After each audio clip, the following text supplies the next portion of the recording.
Então, o tema que eu vou falar hoje é sobre o Wi-Fi 6, 6E versus 5G privado versus o LoRaWAN. Qual utilizar? Então, é uma dúvida muito comum que eu tenho conversando com clientes, né? Então, aqui eu vou falar de tecnologia, não vou falar de produto, né?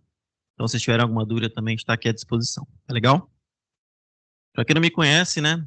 Meu nome é Wellington Assis, eu trabalho na Cisco como arquiteto de soluções Brasil, né? Para tecnologia de Enterprise Networks. Eu tenho 31 anos, tem alguns hobbies aí, jogar futebol, assistir Palmeiras e fazer um churrasco. E tenho mais de 13 anos trabalhando aí na área de tecnologia, consultoria e implementação. Minha especialidade é a parte de mobilidade, obviamente. Catalyst Center, Space, ST-Access, Switch, Meraki e ICE. Tenho CCI Wireless, CWNE. Também no passado trabalhei na Fortinet, certificação de ECHAL. E tenho uma série de experiência em uma série de empresas. Trabalhei muito tempo como engenheiro de pós-venda. Quem quiser me adicionar no LinkedIn, aí está o QR Code, fiquem à vontade, pode adicionar. Eu estou no MBC desde 2019, tá? Então, desde 2019 eu estou atuando aqui na organização do MBC. É um privilégio estar fazendo esse evento para vocês. E vamos lá, vamos ao que interessa. A agenda de hoje eu vou falar um pouco sobre o Wi-Fi 6, 6E. Então, quem viu minhas apresentações, eu vou comentar alguns pontos aqui, mas tem alguns pontos relevantes, principalmente no final, para a parte de outdoor. Tá legal? Depois eu vou falar sobre o 5G privado, LoRaWAN. E no final, qual de fato utilizar, né? Os prós e contras de cada um. Iniciando pelo Wi-Fi 6 e 6E. Então, pessoal, o Wi-Fi em 2023 está muito comum a gente falar de produto, mas qual que é a realidade do Wi-Fi hoje, né? Em 2023. A gente fala de Wi-Fi em 2023, a gente está falando de que 92% do tráfego da internet hoje, ele é gerado por um dispositivo Wi-Fi. Então, note a evolução da tecnologia. 92% do tráfego da internet hoje sai do dispositivo de Wi-Fi. Ele é um impulsionador digital e ele vem crescendo principalmente com a adoção de IoT e com essa interoperabilidade com 5G também. Até depois da pandemia, a gente sabe que houve uma adoção muito grande, como até o Turi comentou na apresentação dele, né? Aqui no Itaú teve uma evolução muito grande, nas empresas também significativa, a adoção do Wi-Fi em si. E aqui é um exemplo disso, né, em 2023. Se a gente olhar em dados mais detalhados, a gente tem aproximadamente 2,5 bilhões de equipamentos trabalhando com Wi-Fi 6 hoje. Já estão aí no mercado. Pô, Ayrton, mas e o Wi-Fi 6 aqui, eu vou comentar mais à frente. 473 milhões, pessoal. E Access Point, quase 100 milhões de Access Points. Note que isso aí são dados do Wi-Fi Alliance. Então, não são dados, por exemplo, da Cisco, são dados do Wi-Fi Alliance, é uma base aí de referência para todos os vendors. Em relação à evolução da rede Wi-Fi, né? A gente sabe que o Wi-Fi surgiu lá em 99, começou com 2.4, depois em 5, em 2009 teve uma evolução significativa, que foi a introdução do MIMO, várias antenas para transmissão, várias antenas para recepção e agregação de canais, foi uma evolução significativa. Depois, no Wi-Fi 5 2013, a gente teve melhoria somente em 5 GHz. Em 2019, retomou-se a frequência de 2.4 devido ao crescimento de dispositivos IoT. Pô, Ayrton, mas o que mais veio com o Wi-Fi 6, né? Alta eficiência, 4 vezes a capacidade e escalabilidade para os dispositivos de IoT. Então, um aumento significativo nas melhorias, não somente em 5 GB, mas em 2.4 também. Pô, Ayrton, mas e o Wi-Fi 6E, né? O Wi-Fi 6E, pessoal, é uma tecnologia que surgiu em 2021, onde basicamente introduziu-se uma nova frequência, uma nova banda, né? A banda de 6 GHz, que permite aí até 1.200 MHz, vou comentar mais sobre isso mais à frente, mas hoje vai ser cada vez mais comum a gente ver access points com 3 rádios, 2.4, 5 e 6 GHz. O 6 GHz é a maior expansão de espectro de todos os tempos, né? Então, se a gente olhar em 2.4, a gente tinha lá 11 canais e somente 3 não se sobrepunham. Em 5 GHz, 25 canais, né? Se fosse agregando canais e reduzindo as possibilidades, como a gente bem sabe hoje. Em 6 GHz, a gente está falando aí de quase 60 canais, 59 canais. É mais do que o dobro da frequência de 5 GB. Por isso que é a maior expansão de espectro de todos os tempos, que é mais do que o dobro da frequência de 5 GHz. Isso traz novas possibilidades, como mais performance, menos interferência e, obviamente, para atender a demanda cada vez crescente de mais throughput, por exemplo. Outro ponto importante, 6 GHz resolve o engarrafamento do Wi-Fi. Pô, Wellington, como assim resolve o engarrafamento do Wi-Fi? Imagine que em 2.4 e 5, a gente ainda tinha que falar com aquele dispositivo lá de 99, 2009, ou dispositivo de IoT que estava trabalhando em uma dessas frequências, por exemplo, e não estava trabalhando com padrões mais novos. Então, como se eu tivesse uma Ferrari, eu tenho lá o dispositivo Wi-Fi 6, e ele tem que cooperar ou interoperar com dispositivos lá de 2009. Então, isso gerava uma degradação de fato na infraestrutura. Com 6 GHz, a gente tem 2 vezes mais canais, né? 2 vezes mais um pouco, como eu comentei, e permite apenas clientes novos e rápidos. Então, todo cliente que se conectar na banda de 6 GHz vai ser como se a gente tivesse várias Ferraris ali trafegando sem nenhum tipo de interrupção para parar para aquele fusquinha ali trafegar. Tá legal? Isso resulta em velocidades mais rápidas, menor latência e melhor experiência de uma forma geral. E não é apenas uma teoria, tá, pessoal? Se a gente olhar o analisador de espectro, aqui a gente tem 2.4 e aqui a gente tem 5 GB. Então, a cada vez mais natural a gente vê mais e mais interferência na frequência de 6 GB. Se a gente for para 6 GB hoje, por exemplo, já não vai ser um cenário como esse. Vai ser uma frequência limpa, sem interferência, onde a gente vai poder trafegar ali tranquilamente e com o maior número de canais, conforme eu comentei com vocês. Bom, Elton, mas o Wi-Fi 6 o que ele tem de novo? Basicamente, o que ele tem de novo é a questão do espectro. Então, imagine que tudo aquilo que a gente tinha no Wi-Fi 6, uma modulação maior, BSS Color, eu não vou detalhar todos aqui, o FDMA, que é o que a gente comentou das transmissões paralelas, usando o mesmo canal no mesmo intervalo de tempo. Foi a melhoria de alta eficiência que eu havia comentado anteriormente. Downlink, uplink, MIMO, TWT. E, conforme eu falei, né? Pegou-se todas essas melhorias e adicionou-se uma nova frequência. Além disso, canais mais amplos, espectro limpo, sem dispositivos antigos e o WPA3 obrigatório. Então, se a gente se lembrar bem, na apresentação da Jennifer, ela comentou, ela falou, olha, o Wi-Fi 6E e o Wi-Fi 7, o WPA3 é mandatório. Então, note que o mercado já está fazendo esse enforcement por natureza. Se vocês se lembrarem bem, ela pegou o slide lá de 2004, que é o WPA2, quando o WPA2 surgiu, passou longos e longos anos aí, e ainda se usa o WPA2. E o WPA3 surgiu em 2018 e ainda não é amplamente adotado. Por isso que houve esse enforcement com o Wi-Fi 6E. O que vai acontecer?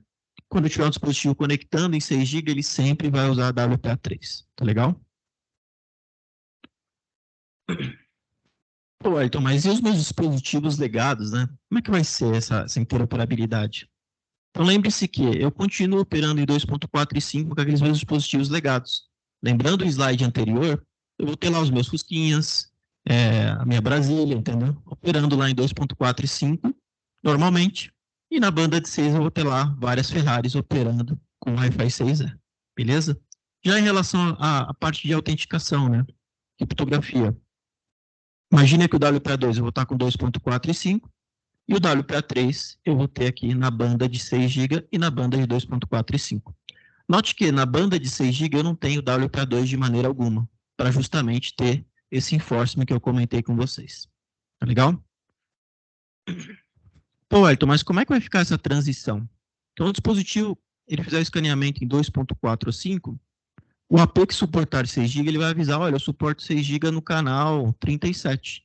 Aí esse dispositivo que suportar o Wi-Fi 6E, ele vai fazer a transição naturalmente. Ou seja, ao invés de ele escanear toda a frequência de 2.4, a de 5 e a de 6, ele vai receber essa informação logo que ele conectar em 2.4 e 5. Aí vem a pergunta, pô, Ed, mas ele poderia escanear a frequência de 6 GB? Poderia. Como é que ele vai fazer isso?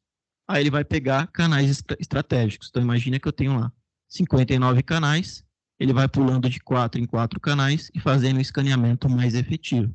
Então note que existem essas outras possibilidades. Porém, o mais comum vai ser essa possibilidade que eu comentei com vocês, que é o dispositivo se conectando em 2.4 e 5 e recebendo a informação que ele suporta 6 GB e ele pode fazer a transição. Em relação aos dispositivos, a gente pode ver aqui que tem uma série de dispositivos, seja ele Samsung, Google Pixel, Xiaomi, iPad. E, por exemplo, se você está planejando o refresh da sua infraestrutura e seus clientes estão planejando o refresh da infraestrutura deles, busquem indicar que eles busquem laptops com a X210, a X211 e a X411 e que já suportam o Wi-Fi 6E. Ou seja, você vai estar mostrando para o seu cliente, ó, você está fazendo um refresh de laptop agora, busque essas placas, que são as placas que já trazem uma tecnologia mais nova, uma tecnologia superior. Então, note que a gente está tendo um aumento cada vez maior de dispositivos Wi-Fi 6E. Recentemente, a própria Apple com o iPhone 15 Pro e o iPhone 15 Pro Max também tem o Wi-Fi 6E. Então, se a gente pegar os VPs que vão chegar lá com o iPhone 15 Pro e o iPhone 15 Pro Max, provavelmente eles vão estar sabendo ali que existe o Wi-Fi 6E, assim como existe o 5G. E eles vão querer se conectar aí em 6 GB. Então, é natural que cada vez mais a gente tenha uma adoção maior desse tipo de dispositivo. Pô, Elton, mas como é que vai ser o comportamento desse dispositivo, né? Na prática. Então, a Cisco fez alguns testes, tá, pessoal? Então, a gente fez alguns testes com esses vendors. A gente fez teste com a Apple, com a Samsung, com a Intel, com a Google, com a Zebra, para ver o comportamento desses dispositivos. E a gente notou que o próprio dispositivo ele já busca preferencialmente se conectar em 6 GB. Então, note que um dispositivo com Wi-Fi 6E, ele já vai buscar a frequência de 6 GB por natureza. Então, ele vai, opa, tem 6 GB aqui, eu já vou me conectar em 6 GB, vai ser algo automático, tá? Algo preferencial para esses dispositivos. Então, a natureza do equipamento que suporta o Wi-Fi 6E é já fazer essa conexão. Em relação às velocidades, aqui a gente tem uns exemplos de testes, tá? São testes com a minha máquina. Eu em casa já uso o Wi-Fi 6E, até algumas demonstrações que eu faço. Eu costumo mostrar a rede de casa lá conectando em Wi-Fi 6E. Minha máquina já é um laptop que tem Wi-Fi 6E. E aqui são exemplos, né? Então, note que eu estou usando o WPA3, eu estou na banda de 6 GB e aqui eu estou com largura de 80 MHz. Como eu falei para vocês, vai ser comum ter deployments com largura de 80 ou até largura de 60, 160, com a frequência de 6 GB devido à gama de canais que a gente tem para trabalhar. E aí, se a gente notar aqui, com 80 eu tenho 1.200 megabits por segundo e com 160, 2.400 megabits por segundo. Canal 33 aí na frequência de 6 GB. Pô, Elton, mas e a cobertura, né? Eu tenho um projeto hoje full 5 GB que atende muito bem. Como é que vai ser essa transição? Então, pessoal, aqui foi um teste que a gente fez no escritório, né? Da empresa para fazer a validação. E note que a cobertura em 5 e 6 GB são bem similares. Então, se você tem um projeto bem desenhado, um projeto de alta densidade, bem estruturado na frequência de 5 GB, basicamente você tira um access point, coloca o outro e você vai ter ali a cobertura muito similar. Então, você já vai estar entregando essa performance, você não precisa refazer todo o seu site survey. Agora, obviamente, se você tiver um projeto que já não está atendendo em 5 GB, já está com um capacity ruim, já está com uma cobertura ruim, de fato, aí você precisa refazer esse projeto com 6 GB também. Pô, mas e as antenas externas, né? E ambiente outdoor? A frequência de 6 GB ela serve para ambiente outdoor? Não, pessoal, nesse momento a frequência de 6 GB a gente só vai usar para ambientes indoor, tá? Então é só para projetos internos. Para projetos internos, externos, a frequência ainda não está disponibilizada.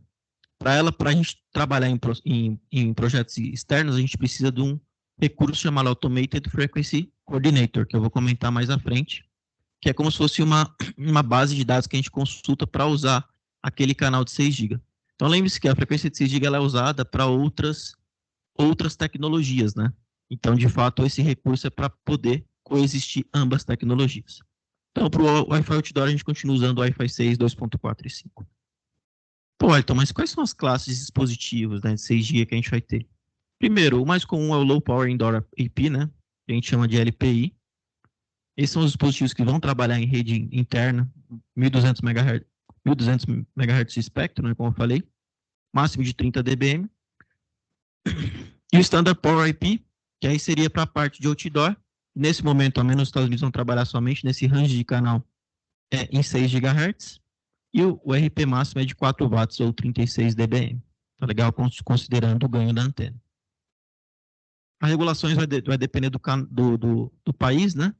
Aqui a gente tem um exemplo que a gente testou nos Estados Unidos, tá? Para vocês entenderem. A ideia é que seja o mesmo processo com a Anatel. Tá legal? Para vocês entenderem um pouco mais de como é o processo. Então aqui a gente tem a controladora. Então imagina que eu tenho meus access points outdoor. Eles vão ter lá um GPS embarcado neles, ou até um USB com GPS. Esse access point ele vai informar a controladora, e a controladora, por sua vez, vai informar o FCC, ou vai informar a Anatel, no caso do Brasil, tá? Isso está sendo feito nos Estados Unidos, mas a ideia é que logo aconteça no Brasil também. Do mesmo modo, se você tem um serviço na cloud, acontece o mesmo. Você vai buscar a sua cloud e ela vai informar quais são as coordenadas de GPS. E aí, a própria entidade, ela vai falar para você, olha, trabalhe nesse canal ou trabalhe naquele canal. Então, a própria entidade vai ter as informações de latitude, longitude e altura e vai definir ali o canal que você vai trabalhar naquela região. Então, note que é um recurso mais específico, não é somente instalar o Access Point e colocá-lo em 6 GB. Agora não, você precisa consultar uma base para você ter a segurança que aquele canal não vai impactar nenhuma outra aplicação. Tá legal? Esse aqui é um exemplo dos testes que a gente tem feito nos Estados Unidos, mas a ideia é ser o mesmo processo para a Anatel aqui no Brasil, e assim que estiver disponível eu vou estar publicando nas mídias sociais essa informação para todos. Basicamente, essa atualização vai ocorrer uma vez ao dia, né? Então, uma vez ao dia, a gente vai consultar essa base da Anatel, no caso do Brasil, né? E ter a visão de qual canal a gente vai trabalhar. Aplicações típicas do Wi-Fi 6E. Então, a gente continua usando o Wi-Fi 6E para usar cada vez mais, né? E o Wi-Fi 6E para educação, locais públicos, trabalho híbrido, saúde, manufatura, e vai trazer justamente os recursos de baixa latência, alta performance, alta densidade, capacidade, porque eu tenho uma nova frequência. Por exemplo, a gente tem feito testes lá fora no setor educacional com realidade virtual, né? A gente tem aqueles óculos de realidade virtual que você precisa de um throughput muito maior do throughput que a gente tem hoje em dia, TUM 2.4 e 5. E aí a frequência de 6 GB ela vai ser essencial e está sendo essencial nesses testes para justamente fazer com que isso seja realidade devido ao throughput necessário para esse tipo de aplicação. Tá legal? Então note que é uma frequência dedicada que a gente vai ter cada vez mais baixa latência, alta performance, alta densidade e maior capacidade. Pô, Wellington, mas por que o Wi-Fi 6 é agora, né? E quanto ao Wi-Fi 7? Desculpa. A realidade atual das empresas, pessoal, que buscam um refresh da sua rede Wi-Fi. Então, por exemplo, se eu estou numa empresa agora e estou buscando um refresh da minha rede Wi-Fi, a realidade hoje é o Wi-Fi 6E. Como eu falei, né, o crescimento de dispositivos está sendo com o Wi-Fi 6E principalmente. Então, como eu mostrei aqui alguma lista de dispositivos. A fabricação dos produtos Wi-Fi 6E até 2025 será de 2,1 bilhões de dispositivos. Eu, pelo menos, não vi no Wi-Fi Alliance alguma previsão para o Wi-Fi 7. Eu sei que existem alguns anúncios de empresas falando, o Wi-Fi 7 ele está surgindo, ou surge algum access points, mas hoje não há uma realidade de fato, de você ter equipamentos que vão de fato usar o Wi-Fi 7. Talvez daqui a um ano eu venha aqui apresentar e fale, olha, o Wi-Fi 7 agora é uma realidade, mas nesse momento, novembro de 2023, ainda não é de fato uma realidade, mesmo tendo alguns produtos. Mas por que isso? Aí vem a pergunta, né? Porque justamente a gente tem umas questões de interoperabilidade, tá, pessoal? Entre cliente e APs a serem solucionados, e não é um produto que ele está ratificado até o momento, não é um produto oficial aí que a gente poderia estar utilizando. Obviamente tem discussões da tecnologia, a gente espera adotar ela o quanto antes, porém nesse momento, no meu entendimento, não é uma realidade de fato que você vai utilizar ali na sua infraestrutura. Outros pontos. Eu vejo alguns anúncios, já temos o Wi-Fi 7. Aí quando a gente vai olhar as características do endpoint do dispositivo, não suporta MLO, não suporta 320 MHz, não suporta 4QAM, 4096 QAM, que são algumas melhorias que vêm do Wi-Fi 7. O MLO, por que não? Porque o MLO você vai transmitir numa frequência e receber na outra. Só que lembre-se, uma coisa é eu estar em 6 GB, que eu vou ter dispositivos novos, e outra coisa é eu estar em 5 GB. Então, em 5 GB eu tenho que interoperar com dispositivos legados, certo? Então, como é que eu vou transmitir numa frequência e receber na outra? Sem se preocupar com essa interoperabilidade dos legados. Então, isso é uma preocupação do mercado, tá? Hoje. Como eu falei, nem a certificação oficial ainda existe nesse momento. E lembrando que uma coisa é teste embancado e uma coisa é em produção. Então, lembrando o exemplo aqui do Itaú. Poxa, 30 mil dispositivos, 40 mil dispositivos. Você tem que garantir uma interoperabilidade e uma operação muito grande. Então, obviamente, que esperamos que em alguns anos o Wi-Fi 7 seja uma realidade de fato, mas para hoje, novembro de 2023, eu entendo que não é algo para ser adotado de fato. Tá? Eu entendo que o Wi-Fi 6 é uma realidade hoje, mas o Wi-Fi 7 ainda está para ser uma realidade. Isso no meu entendimento, tá legal? Como eu falei para vocês, talvez novembro de 2024 eu venha aqui e fale, não, o Wi-Fi 7 agora é uma realidade de fato, mas nesse momento, meu entendimento de muitos outros vendors é que também não é uma realidade para agora, né? Para hoje, novembro de 2023.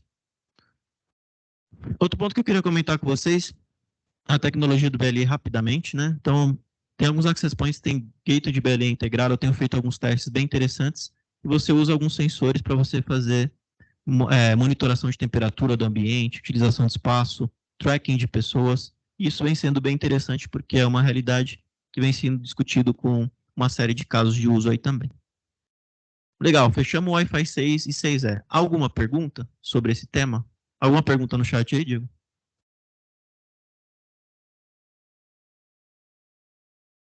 Alguma pergunta? Então, beleza. Então, vamos para o 5G privado. Para quem nunca ouviu falar no 5G privado, vai aprender agora um pouco mais sobre o que é o 5G privado, né? Então, primeiro, o que é o 5G? Então, assim como o Wi-Fi, o 5G ele passou pelo processo de evolução da tecnologia, né?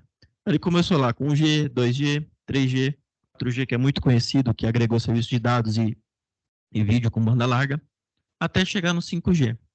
A tecnologia 5G ela é definida pelo 3GPP e ela opera em espectro regulado. Pô, como assim opera em espectro regulado? É um espectro que você tem que ter autorização para utilizar. Diferente do Wi-Fi, que é um espectro não licenciado. Eu posso subir um access point aqui e operar. Vocês podem subir um access point e operar tranquilamente. No 5G já não. A autenticação é baseada em SIM e tem uma série de recursos aí de roaming de operadora, macromobilidade e cada vez mais capacidade focadas em voz e dados, trazendo mais experiência para o usuário. E o que o 5G trouxe de diferencial? Então, assim como o Wi-Fi 6 o 5G ele trouxe uma experiência diferencial para o usuário. Nativo na nuvem, obviamente, tem plataformas on-premises também. Focado no business, infraestrutura baseada em serviço descentralizado e desagregado. Além disso, teve um novo rádio que a gente chama de 5G NR, né? 5G New Radio, que é justamente agregar essa questão de melhora na modulação, melhora na conectividade, uma latência ultra-baixa, um novo espectro e um core específico para o 5G, que é um core diferenciado para tratar esses dados também. Pô, Elton, mas entendi que existe o 5G. O que é o 5G privado na prática? Então, o 5G privado é como se eu tivesse uma rede ali de 5G dedicada para a sua infraestrutura, usando essa tecnologia 3GPP. Então, é como se eu tivesse o meu laptop conectando numa rede 5G que é minha, uma rede 5G que é privada.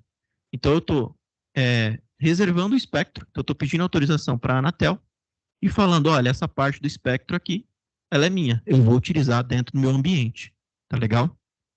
Então, na prática, é como se tivesse uma rede dedicada, falando, essa rede aqui é minha. Note que não estou utilizando uma rede não licenciada, é um espectro licenciado, para eu trabalhar ali com a minha aplicação. Eu vou ter dispositivos conectados via 5G, autenticando via SIM, autenticando via chip de celular ou microchip, ou o que seja, né? O espectro é licenciado, então é espectro privado. Vou ter os meus rádios 5G, vou ter a minha rede de acesso, que pode ser uma rede Enterprise LAN, ou WAN, e vou ter o meu core mobile, que é o responsável dos controles de políticas e de sessão. É como se fosse uma, aspas, né? Uma controladora aí para fazer todo esse controle da infraestrutura de 5G.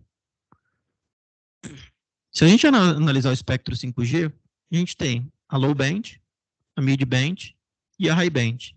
Basicamente, a low band a gente tem uma cobertura, frequências menor que 1 GHz, que vai permitir que a gente tenha uma ampla cobertura e um baixo throughput. É muito utilizado principalmente para as redes celulares públicas, né? Mid-band, que é uma cobertura média e throughput médio. E o high-band, que é uma cobertura baixa e um throughput alto, mas que permite altas velocidades. Vocês vão entender o porquê mais à frente.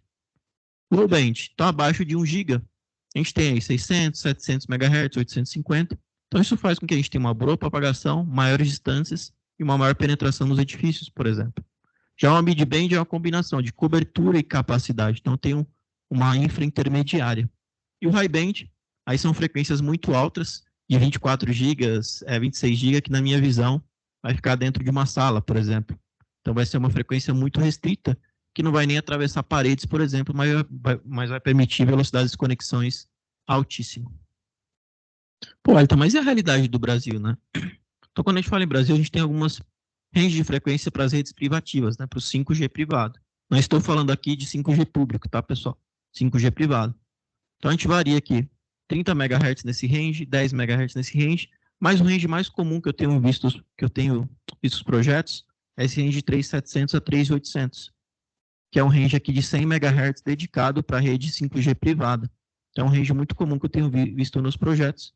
Porém, como a gente pode ver, a gente está falando de 100 MHz, não está falando de 1.200 MHz. Então existe uma questão de espectro também. O espectro é mais limitado para as aplicações ali de 5G, limitado, porém dedicado. Isso é bem importante a gente ter em mente, tá? Limitado, porém dedicado. Além disso, para as frequências mais altas, 27,5 a 27,9 para a parte privada, que vai trazer esse throughput mais alto que eu comentei, porém não vai passar de uma sala. E aqui eu tenho, por curiosidade, eu usei o colega ChatGPT, né? Falei, bom, deixa eu perguntar para o ChatGPT aqui, como é que seria um 5G privado com um dispositivo 2x2? E como é que seria um 5G privado com o dispositivo 4x4? Por que isso? Porque na rede Wi-Fi é muito comum a gente ver dispositivos com MIMO 2x2, certo? E ver access points com MIMO 4x4 ou até access points com MIMO 2x2. Mas como é que ficaria esse throughput para um dispositivo com MIMO 2x2 em um 5G privado? O 5G, pessoal, ele tem uma vantagem interessante que é a questão de largura de canal. Então ele tem uma variação maior. Então, ao invés dele ter lá 20, 40, 80, 160, ele tem uma flexibilidade maior, por exemplo, largura de 10, largura de 20, largura de 30. Então, ele traz uma flexibilidade maior nessa questão de implementação, que aí dentro de um espectro de 100 MHz você consegue quebrar ele em partes e trazer um throughput ali com base na sua largura de canal. Então, se a gente notar aqui, às vezes a gente vê as propagandas, pô, o 5G vai chegar a 10 gigabits por segundo. Mas como a gente sabe, o mundo wireless, ele depende do endpoint, depende do access point, depende da largura de canal, depende de uma série de fatores. Por isso que eu quero mostrar para vocês uma tabela aqui de referência, que é onde? Se eu trabalho com largura de 20, eu vou ter aqui, com essa modulação QPSK, um SNR de 10 dB, até 100 MB, ou SNR de 20 até 200 MB, 300 MB, 400, 500 MB.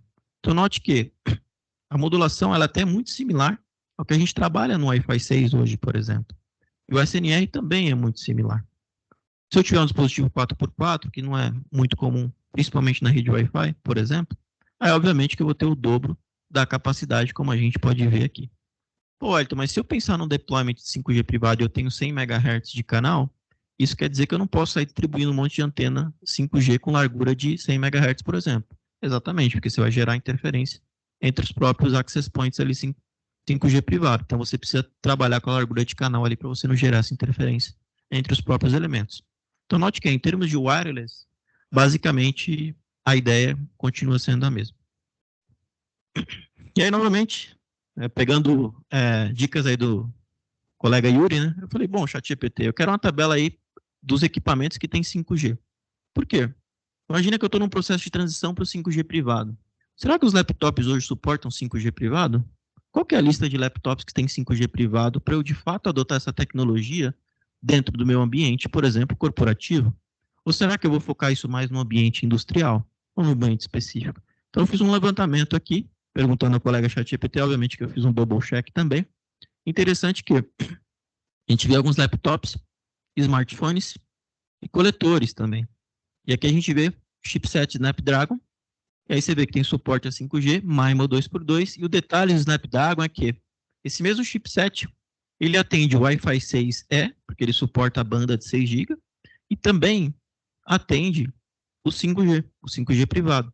Então, ou 5G público também, dependendo do chip que você colocar lá, e ele permite largura de 200 MHz, largura de 300, até o Millimetric Wave, que é o que eu comentei com vocês, né? O que é o Millimetric Wave? As frequências de 24 GHz, 25 GHz, 26 GHz. Então, nesse chip aqui, a gente consegue, obviamente, entregar esses throughput maiores, mas nessa frequência que basicamente não atravessa uma parede, que, na minha visão, acho que num deployment seria um pouco mais complicado no dia a dia. Né? Por que o 5G privado e por que agora? Primeiro, possibilidade de jornada de digitalização dos clientes. Outro ponto, o uso do espectro ele é uso privado. Como eu falei, a principal vantagem é que você fica com o espectro para você, para a sua aplicação, para a sua empresa. Só que, obviamente, você tem que trabalhar com, como eu mostrei anteriormente, 100 MHz, como é que você vai trabalhar? Largura de 20, de 10, de 40. Você tem que trabalhar de forma inteligente com aquele espectro e ver também os seus equipamentos de Wi-Fi. A capacidade do 5G, ela complementa o Wi-Fi, tá, pessoal? Então, do mesmo jeito que tem um 5G privado, tem o Wi-Fi, são complementares. Ele vai atender manufatura, indústria, centro de distribuição, portos de energia. A gente vê muito 5G privado para áreas externas, por exemplo, e locais diversos. Aqui seria uma visão mais, assim, uma visão mais de integração, né? Então, eu entendo que, na prática, um ambiente empresarial ele vai ter a rede 5G e vai ter também a sua rede Wi-Fi. Então, vão ser redes complementares com políticas de segurança unificadas. Olha, como assim políticas de segurança unificadas? Então, independentemente, se eu uso a minha rede 5G ou se eu uso a minha rede Wi-Fi, eu vou receber a mesma política de segurança. Para quê? Para eu ter essa unificação e saber que tanto a minha rede de 5G privado ela está segura, quanto a minha rede Wi-Fi ela está segura. Então, eu vou unificar essas políticas e ter telemetria. A gente comentou bastante aqui nas apresentações de telemetria, visibilidades. Mas o que acontece na rede 5G? O que acontece na minha rede Wi-Fi? Como é que está sendo essa transição? Então, tudo isso é importantíssimo num projeto onde a gente está integrando essas tecnologias e principalmente a integração de IT e OT em ambientes diversos. Para fechar os casos de uso 5G empresarial, IoT industrial, óleo e gás, minas, esportes, governo e saúde. O Itaú tem um caso muito interessante que o Turi liderou aqui no Itaú de 5G privado, e é algo bem interessante, eu recomendo vocês buscar sobre o tema. Depois, Turi, se você quiser compartilhar com o pessoal o link, é bem legal, tá? Do OpenCare. E o 5G ele vai trazer ampla cobertura, espectro limpo, mobilidade, segurança, enterprise e alguns recursos aí, conforme eu comentei. Antes de eu falar do LoRaWAN, eu queria mostrar esse slide para vocês, que são pontos que a gente entende que são tecnologias complementares, tá? Então, na minha visão, uma não substitui a outra, mas são complementares. Vai ter alguns casos que o 5G privado ele vai atender melhor, por exemplo, tem um porto, quero uma ampla cobertura, um porto, por exemplo. Eu gostaria de levar essa conectividade com baixa latência, eu gostaria de ter um espectro dedicado para a minha aplicação. Pô, excelente, ótimo. Eu estou numa indústria, gostaria de ter um espectro dedicado para a minha aplicação, sem sofrer qualquer interferência. Eu quero que meus elementos trabalhem com 5G. Ótimo. Outros casos que são de julgamento. AGV, que é aqueles veículos que andam pela fábrica, né? Então a gente tem muitos casos com Wi-Fi e também existem casos com 5G, com 4G também. E alta velocidade aí vai um pouco do projeto, né? A gente sabe, pega muitos casos de alta densidade com Wi-Fi. No 5G privado, eu não sei quantos casos tem de alta densidade, sendo bem transparente com vocês. E o Wi-Fi 6E, aí seria mais, eu quero disponibilizar uma rede guest, eu tenho alta densidade de clientes, eu quero atender um auditório, um evento. Continua sendo muito comum para esses casos aqui, utilizando essa aplicação. Outras considerações. A gente precisa ver os dispositivos. Como eu mostrei para vocês aqui, eu levantei uma lista de laptops com suporte a 5G. Mas a gente sabe que até 2025 não vai ter tantos equipamentos assim. O espectro ele é mais limitado, porém dedicado, novamente falando para vocês. Limitado, porém dedicado. E o Wi-Fi 6E tem um espectro de 1.200 MHz, porém o espectro não licenciado ali não vai ser dedicado para a sua operação. Em relação à operação, eu vejo que a complexidade da operação do 5G privado hoje ela é maior que o Wi-Fi, acho que o pessoal já tem uma expertise maior na questão da operação do Wi-Fi do que o 5G de fato, mas obviamente que nada que o pessoal não consiga se adaptar a curto, médio e longo prazo também, porque de fato é uma realidade, não somente para o Brasil, mas para o mundo. Alguma pergunta, pessoal, sobre o 5G privado?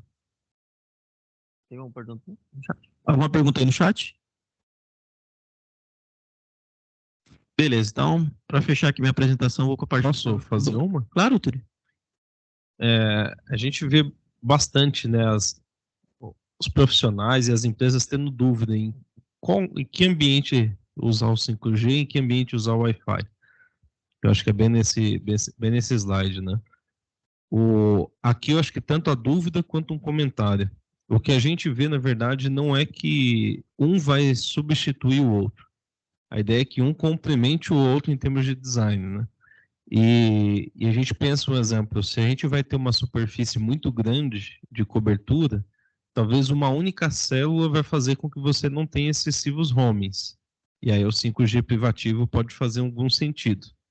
A gente vê baixa densidade de dispositivos homologados com 5G. principalmente terminais corporativos, né?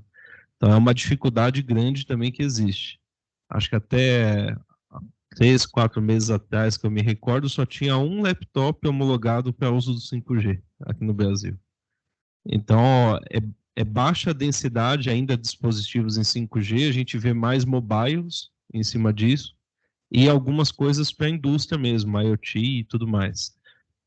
Dentro desse ponto que eu comentei, Wellington, o que você enxerga de futuro, talvez até dentro do que você viu aí de preparação do conteúdo? Você acha que esse mercado vai convergir, vai aumentar mais a porcentagem para algum lado, ou cada um vai continuar com a sua fatia independente? Sendo bem transparente, eu acho que vai continuar, assim, pelo menos a curto, médio e longo prazo. Eu vejo que vai continuar com essa questão de fatias, tá, Turi? Eu não imagino, por exemplo, uma rede 5G privada com 100 MHz atendendo, por exemplo, um edifício como o Itaú, por exemplo, com, sei lá, 5.000 pessoas, 6.000 pessoas. Obviamente você vai ter uma célula específica, porém quando você começa a ter carga, aí começam as dificuldades que qualquer rede wireless tem. Então, na minha visão, elas vão continuar sendo complementares, como você bem comentou. Acho que uma não vai substituir a outra. Para cada caso de uso, pessoal, a gente tem uma tecnologia melhor. Por exemplo, eu vou comentar do LoRaWAN aqui, que tem os casos de uso dele também uma tecnologia wireless. Então, note que são tecnologias complementares. Então, na minha visão, uma não vai substituir a outra. Cada uma tem seus casos de uso que vai atender melhor no 5G privado, como os casos de portos, ou o caso do Itaú aqui. E para outros casos, o Wi-Fi ele acaba escalando melhor, por exemplo, também. Mais à frente eu vou dar alguns exemplos para vocês aqui. Alô? Obrigado, Tony. Wellington? Oi. Vou aproveitar aqui e fazer uma pergunta. Referente a esse processo, você mostrou que tem uma faixa de frequência lá por volta dos 3 GHz, 3.7, 3.8. Tem 100 MHz disponíveis, Isso. né? Se você pode falar um pouco do processo de obtenção dessa licença para você poder utilizar isso, né? Como funciona, se é um processo rápido ou não, e se quando você aplica, você tem acesso aos 100 MHz, ou só uma parte disso. Eu sendo sincero, eu não cheguei a aplicar, tá, pessoal, para o processo. Acho que o Turi tem um projeto implementado. Turi, você pode compartilhar como foi o processo para você utilizar essa frequência junto à Anatel? Hoje, com a Anatel, você precisa registrar primeiramente o projeto. Então, você precisa saber qual a área de cobertura, qual a potência, a quantidade de antenas, qual a finalidade, senão você não consegue fazer a reserva de espectro. E, além da reserva de espectro, ela também requer que você não tenha nenhum tipo de pedido de reserva no mesmo raio de cobertura. Então, vamos pensar aqui numa região da Paulista, como exemplo, em São Paulo. Se a gente tentar reservar ali, possivelmente alguém já reservou no lugar. Então, se torna mais difícil o uso. Até eu acho que a gente ter isso refinado aqui no Brasil ainda vai mais um tempo. Possivelmente eles devem fatiar um pouco o espectro que existe no 5 GHz. Mas a ideia é tanto que não foi liberado muito o uso de 5G privativo outdoor. Ele está sendo usado mais enclausurado ali mesmo, né, dentro de ambientes fechados. Então, com baixa potência, com menor escala, mas você pode fazer, e quando você faz, você pode fazer tanto em CNPJ quanto em CPF, pelo que eu me recordo. Só que você só pode usar naquela área. Então, eu vou dar um exemplo. Se o Itaú tem 5.000 filiais, eu tenho que pedir para 5.000 endereços. Não é um endereço, uma licença para uma empresa total. Você tem que fazer por cada localidade. Entendi. Bacana. E tem um valor também, certo? Para obtenção dessa... Tem, mas é um meio valor, ilusório. É um valor e baixo. Você, eu acho que está de 5 a 10 anos ali. Dependendo qual a finalidade da experimentação, você tem um tempo maior. Respondido aí. Muito obrigado, Turi. Show de bola. E aí, pessoal, agora a gente vai para a LoRaWAN, né? Então, também é uma tecnologia wireless, tá? A gente tem que ter conhecimento. O que é o LoRaWAN? Então, o LoRaWAN, ele trabalha no espectro não licenciado, tá? Aqui no Brasil. Ele trabalha na frequência de 902 a 926 MHz. Normalmente é a implantação de baixo custo, tá? Então, a tecnologia wireless que ela traz cobertura de longa distância, até 15 km. Por exemplo, a gente tem aqueles projetos que o cliente, recentemente conversando com algum cliente, né, até compartilhando com vocês, ele queria fazer o tracking dos tratores dentro da fazenda dele lá, de eucalipto, por exemplo. Ele, eu gostaria de fazer com Wi-Fi. Eu falei, olha, com Wi-Fi não vai ser possível. Pelo tamanho da sua fazenda aqui, a gente precisa ir com LoRaWAN, que é uma outra tecnologia, Porque você precisa de sensor, você precisa saber basicamente as coordenadas GPS que ele está fazendo aquele trajeto. Então, note que é uma aplicação diferente. Eu não estou provendo conectividade, alto throughput, eu somente quero o dado do sensor, por exemplo. Então, você consegue chegar em longas distâncias, por quê? Você precisa de um baixo throughput. É um dado pequeno, 300 bits por segundo, 5 bits por segundo, e baixo consumo de energia, até 10 anos de vida, por exemplo. E como é que é essa arquitetura? Então, na prática, você vai ter uma série de sensores lá, sensor de energia, sensor de temperatura, sensor de movimentação, de abertura, fechamento de porta, uma série de sensores que vão falar via protocolo LoRa com um gateway, e esse gateway vai falar com o servidor de rede via IP. Então, aqui seria a LoRa, basicamente. Aqui já seria um tuner IP. E esse servidor de rede ele vai fazer a tradução para as aplicações. Que aplicações são essas? Por exemplo, fazenda inteligente, ou, não sei, alguma outra aplicação que pudesse ler os sensores, por exemplo. Então, tem uma aplicação que ela vai ler as coordenadas de GPS, ou vai ler os sensores, vai ler onde aquele equipamento está, e vai traduzir aqueles dados de LoRa, dados pequenininhos, para uma aplicação de fato que eu consiga entender como a minha indústria ali está operando, por exemplo. Aqui a gente tem mais detalhes da arquitetura fim a fim. Então, tem os dispositivos LoRa, que também são certificados pela LoRa Alliance. Do mesmo jeito que a gente tem a Wi-Fi Alliance, existe a LoRa Alliance, tá, pessoal? Que certifica os dispositivos LoRa que vão falar com o protocolo LoRaWAN, vão falar com esses gateways vai enviar um servidor de rede, que vai fazer a tradução, a descriptografia desses dados, e encaminhar via API, HTTPS, MQTT, para um servidor de aplicação na Azure ou em algum banco de dados. Então, note que aqui a gente está usando o LoRa, eu encapsulo a aplicação aqui, depois tem uma camada de LoRaWAN MAC, uma camada de LoRaWAN de rádio, tem um IP entre o servidor e os gateways, e a camada de transporte até eu abrir a aplicação lá no meu servidor de destino. Pô, Elton, mas e aí? Quanto ele consome na prática? Então, usei novamente o colega ChatGPT, falei, olha, eu quero uma tabelinha aí para me ajudar com a largura de canal, alcance e velocidade do LoRaWAN. Então, LoRaWAN no Brasil, essa é a frequência, conforme eu comentei com vocês. E esse aqui é o SNR de 20 dB, qual a distância que a gente chega? 5 km. 15 dB, 10 km. 15 dB, a SNR de 10, que é muito comum. E de 5, um dado de 50 kbps, um alcance de 20 km, por exemplo. Então, note que a gente tem um alcance muito maior. Então, imagina que, poxa, o cliente ele quer medir um sensor a 10 km de distância. Pô, mas é um sensor que ele vai dar o dado da temperatura. Eu preciso levar o Wi-Fi a 10 km de distância? Dependendo do número de sensores que eu tenho? Necessariamente não, entende? Porque eu posso ter outras tecnologias wireless também, que eu consiga atender esses casos de uso também. Tá legal? Obviamente, se aqui 10 km ele precisar de um throughput alto, uma aplicação pesada, aí eu vou fazer um ponto a ponto, eu vou levar aquela conectividade, mas aí seria um cenário mais específico. Quais são os casos de uso de LoRa, né? Então, medição de dados, reporte de eventos, tracking de dispositivos, usando esses sensores que eu comentei. Casos na indústria, vibração da máquina, asset tracking, medição de gás, cidades inteligentes, logística, até estacionamento. Então, você vai no estacionamento, por exemplo, você vê aquele sensorzinho verde, vermelhinho, ele pode ali estar utilizando a tecnologia LoRa. Então, quando você estaciona, ele muda lá de 0 para 1, fica vermelhinho. Quando você sai, fica verdinho. Ele manda essa informação via LoRa, por exemplo. Então, é uma das aplicações que no nosso dia a dia teria uma relação ali, que a gente sempre está indo no shopping e vendo esse tipo de aplicação. Aqui seria um exemplo de medição de gás. Então, eu estou medindo o gás lá dentro da cidade inteligente, por exemplo. Outro caso seria relatório de evento. Então, por exemplo, como é que está a utilização dos lixos, por exemplo. Então, aqui a gente tem um exemplo de otimização de tempo e melhoria na eficiência, né? Então, você tem esses dados sendo enviados via tecnologia LoRa.